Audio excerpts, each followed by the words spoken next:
Questa sera le persone che sono qui vedranno danzare Dio, perché non vedranno solo noi, solo i nostri corpi, ma vedranno veramente danzare la parola di Dio, vedranno la lode di Dio. Il nostro Signore stasera è felice perché vede un popolo che non si lamenta, vede un popolo che danza.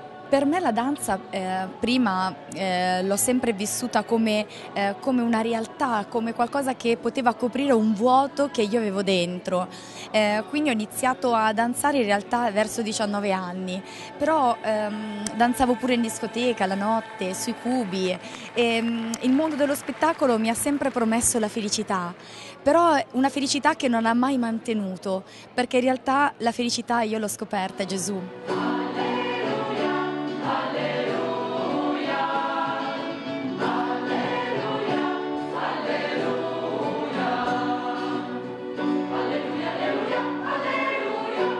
Questo spettacolo intanto è nato a maggio del 2013,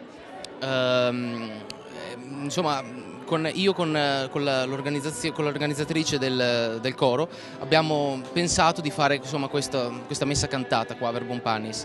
All'inizio è nata come concerto quasi solo per coro, poi dopo un anno quasi di lavoro siamo arrivati fino qua, ce l'abbiamo fatta e siamo qua.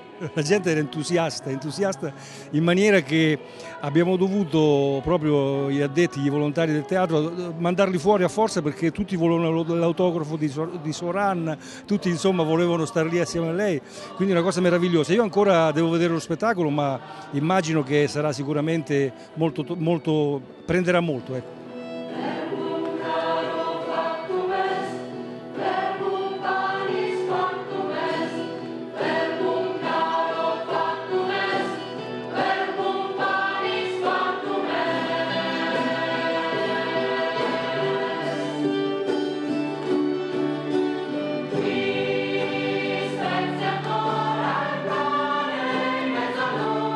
Riesce a trasmettere una gioiosità incredibile, no? E ho visto la gente uscire dal teatro veramente commossa, ma commossa perché ha ricevuto qualche cosa di importante, no? Un messaggio che li ha arricchiti.